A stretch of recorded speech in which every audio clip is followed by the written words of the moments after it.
Je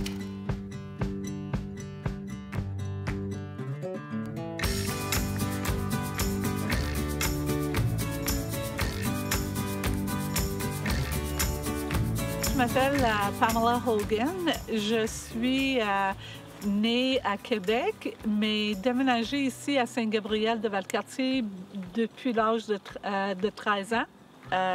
Mes parents sont de descendance irlandaise, anglophone.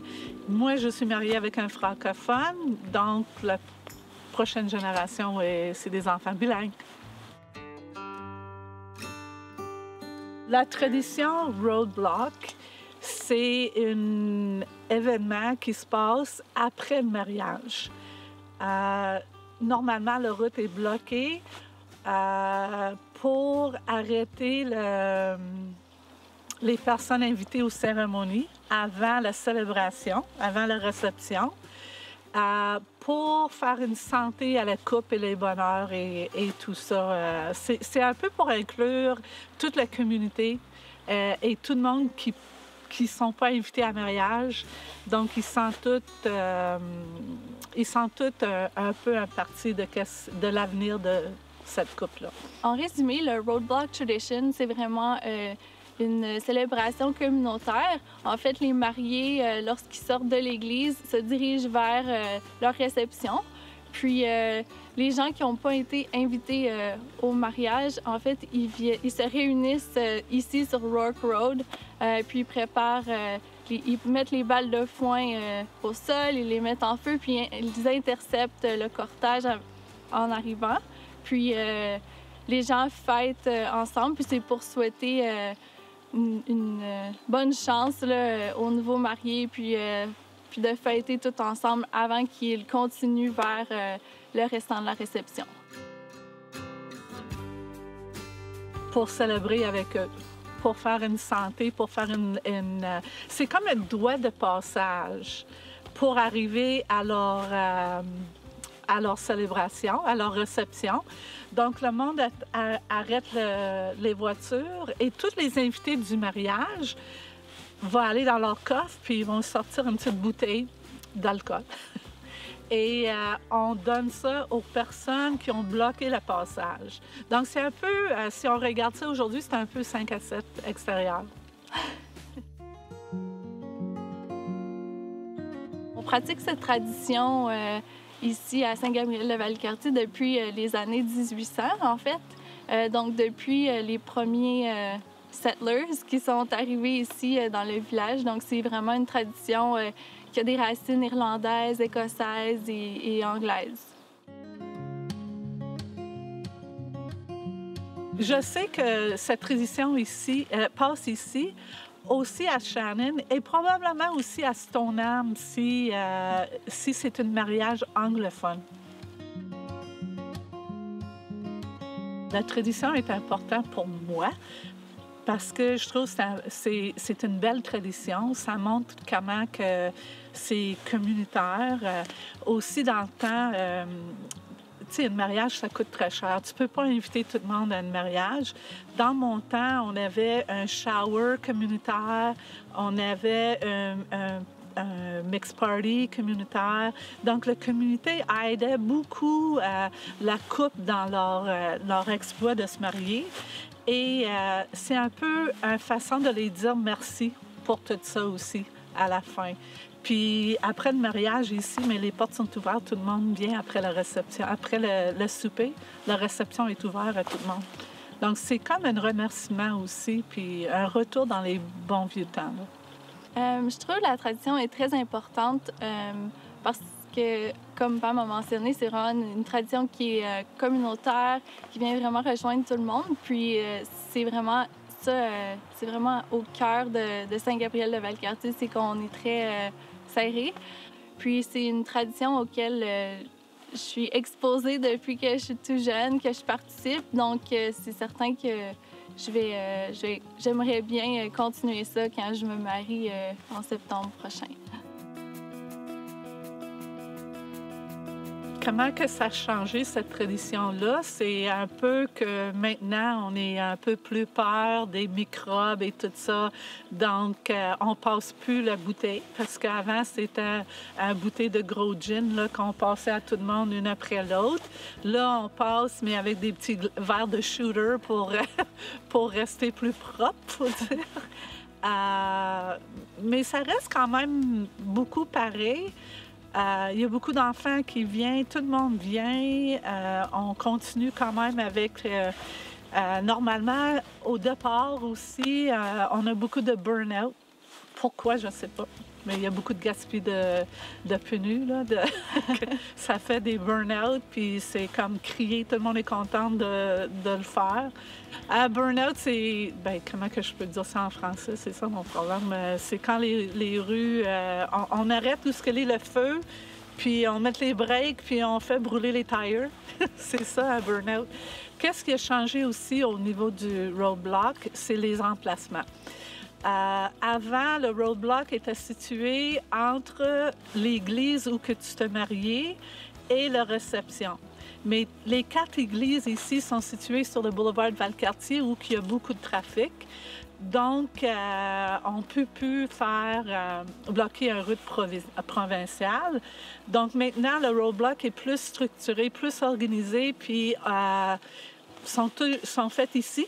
Maintenant, parce que c'est pas on a quand même accès de notre chemin pour arriver où qu'on veut y aller. Donc, le chemin est bloqué, oui, mais s'il y a une urgence, une ambulance ou n'importe quoi, ils ont quand même accès par l'autre route en bas.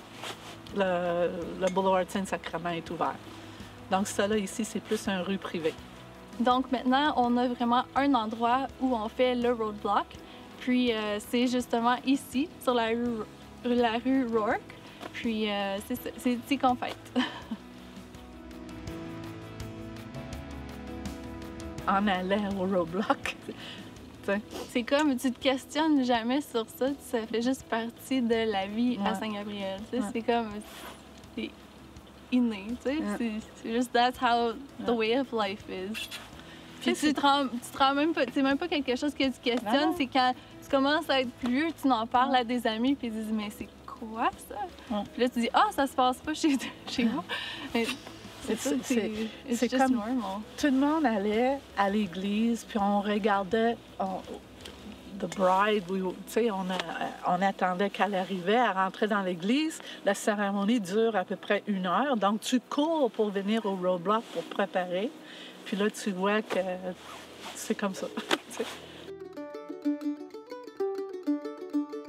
Ça se prépare parce que tout le monde est au courant que cette personne-là va se marier et quelle date et à quelle heure. Parce qu'on est un petit village, l'amour, ça passe très facilement. Tout le monde est au courant, puis c'est comme le téléphone, tu sais. Anciennement, on prenait un téléphone, puis on écoutait l'autre qui disait de quoi, mais c'est un peu ça. Le téléphone ici, ça marche très facile, là. Moi, je vais dire à quelqu'un d'autre va dire à un autre, ça passe de même, puis on est tous prêts pour la date précise du mariage. Puis là, on sait qu'il va y avoir un roadblock, donc on court tout à cet endroit ici, parce que c'est ici, le roadblock maintenant. Dans le temps, c'était comme, on le fait où? Puis là, c'était toute boucherie, là, mais on savait tout qu'il était pour en avoir une, là, un roadblock. On y va où? On y va, tu sais. Puis, tu sais, c'est facile à organiser aussi dans le sens qu'on est dans une communauté d'agriculteurs aussi. Donc, les balles de foin, tout le monde s'organise, c'est pas très compliqué. Là. On a accès à ce qu'on a de besoin. Puis le chauffeur qui amène la mariée puis la mariée est au courant. Donc, c'est lui qui fait le début du cortège. Donc, tout le monde suit. Quand tu sors d'un mariage, tu suis le bride and groom, puis tu klaxonnes, puis « Hey, on arrive, c'est quoi ça? La rue est bloquée. » C'est vraiment fun de voir la surprise dans le visage de les personnes qui ne connaissent pas ça. Tu sais, c'est comme « What is this? » Pendant qu'ils se marient, ici, il y a du monde. Il y a une fermier qui va venir, puis il va apporter what's a bale? Deux choses de foin. Des balles de foin. Les balles de foin, ils vont les placer sur le côté parce que quand même, on ne veut pas bloquer la rue avant que le cortège arrive.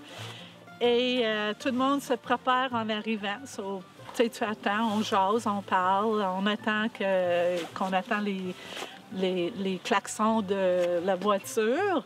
Puis à l'église, mais il sort de l'église. Après ça, il prend les photos. On sait que ça prend du temps. Le monde rentre dans leur voiture.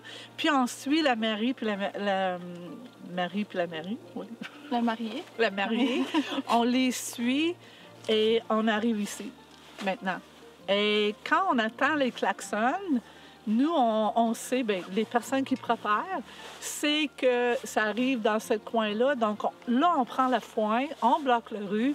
Dès qu'on voit la première voiture, on place le foin pour bloquer le chemin. On allume. Les voitures vont arrêter. Les personnes qui sont ici, qui bloquent la rue, sont d'un bord de le feu.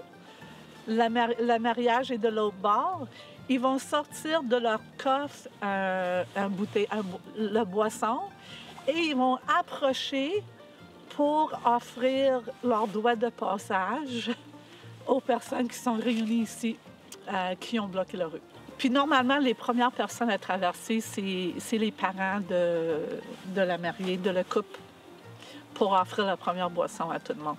Mais là, ils sautent. Ouais. Mais là, ils sautent pas par-dessus le feu. Non, là. non. Il fait le tour. Il fait le tour. Comme ça, tu vois vraiment qu'il y a une séparation invité et communauté. Jusqu'au temps que ça prend pas long pour brûler le feu. Le roadblock, dans le fond, les mariés prennent un verre avec tout le monde. Puis le temps que le feu s'éteint.